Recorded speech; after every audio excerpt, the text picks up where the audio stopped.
Thank you, dear ladies and gentlemen, dear Presidium members and guests.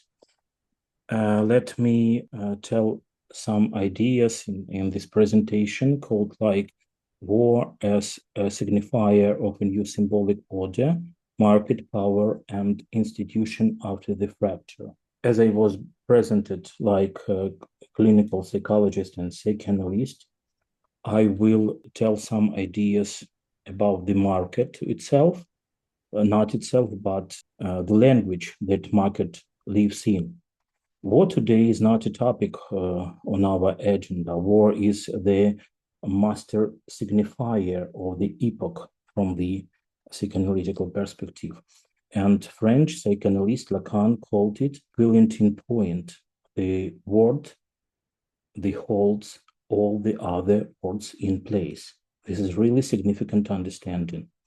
Allow me for brief dimensions in this topic. A signifier is a word whose meaning comes from its place among the other words.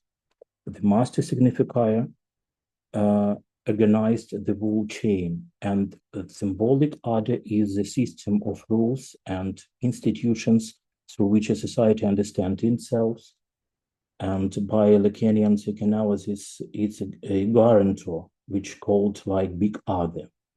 The real is what no word can hold, like trauma, loss, death, and a discourse is a stable structure of social relations, who speaks, in whose name, and what is produced. Now, one rather telling example, Science 2025. The University of Edinburgh has a chair of artificial intelligence, memory, and war. And this is not merely a job title. It is, I would suggest, the most accurate formula of our world and the forecast. And there is a quiet elegance here. Lacan saw reality as knot of three rings: the real, the symbolic, and the imaginary. Remote one ring and the knot falls apart. Looks the triad again. War is the real, what not world can hold. Memory is a symbolic, the archive from which a society assembled itself. Artificial intelligence is the new imaginary, a mirror that produces images faster than we can check them. And Edinburgh University, without quite meaning to, has rewritten Lacan's not for our century. And I have some answers for the questions which we talked about in the beginning. So the first question of our panel, what happens to power over the individual? The big other has shattered, and the big other had a name, the world order built after the Second World War, like United Nations Organization, Bretton Woods, universal rules. No single guarantor remains, only partial competing instances like platforms, algorithms, identity systems, navigation networks, digital gateways. Power no longer commands, power filters. It looks through the architecture of access, to the feed, to the road, to the payment, to a recognition of credible subject. Sovereignty once meant control over territory. Today, it means control over attention and behavior. And the main price of this struggle is memory. Orwell said that one who controls the past controls the future. Today, who controls the feed controls what will remember tomorrow. What about the second question? Can specialization become a form of control? It already has, quietly. The industrial age saw specialization as efficiency. The wartime age sees it as capture dependency, chips, minerals, data, insurers, ransomware, shadow feeds. The Lacanian formula, Lacan is the French psychoanalyst, to specialize today is to hold the master signifier in someone else's chain. This is not universal power. It is something rather more efficient. Selective power over the interplaceable, cheaper, faster, and much harder to recognize as power. And notice how it speaks in the name of knowledge. Security requires it. The model says so. Knowledge in front, a master hiding behind. That is why sanction feels like objectivity, not a command, and why it is so hard to object. And the last question, what should institutions do? First, some good news, oddly enough. Society has moved into a hysterics discourse, like hysteria, hysterics discourse. Only 40% of people of OECD countries believe governments decided of evidence. Societies integrate the master proof that you know what you are doing. This is not a pathology for Lacan's and for the hysterics discourse is the one that produces knowledge. A society that questions its institutions can still learn. Second, there is no big other and no other of the other. So trust can't be granted from above.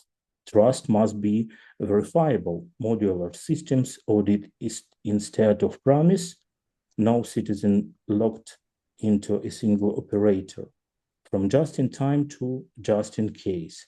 Third, we, the experts, have a choice. We may solve any master in the name of objectivity. We may dissolve into complaint, or we may take the analyst position, not in promising answers, but helping society produce its own new signifiers for recovery, security, mental health, and justice. About Ukraine as our native country, is not a special case. It is a compromised model of the world. $200 billion of demand, 600 billion of needs. But the principle matters more than numbers. The goal is not to rebuild the pre-war conditions, but connectively between sectors. So even the end of the war will not restore the old order. It will open a loan redistribution, a different market, different trust, different centers of power. And one last thought. The place of big other now stand empty. The capitalists cannot fill it. Business can convert. It cannot guarantee. Guarantor answers for law and for laws, the ones in their capitalist discourse excludes. So the place will remain empty. My final question that is not when will the war end? It is which institutions can live and act next to an empty place without old universality. A new symbolic order has arrived. Its signifier is war. Its archive is memory. Its mirror is artificial intelligence. The human brain, I mean about artificial intelligence in our future, the human brain consists of 85% of usual fat. I will tell you like neuroscientist, neuroanatomist, and about 10% water, and the rest is amino acids. So our brain, which is the basis of our mind, consciousness, personality, communication, social interactions, and so on. All we are is our brain, and it consists of 85% of fat, 10% of water, and the rest amino acids. And this is why if fat and water can work wonders, any other substance can work just as many wonders, or even better ones. Artificial intelligence, or rather the creators of artificial intelligence have already done so. I still don't understand how water and fat differ from machine code, wires, and hardware. So we have to recognize that artificial intelligence is just like a left or right hand of mine in my nature, in my being today, and I believe in future. So this is my comment for this question. Thank you so much.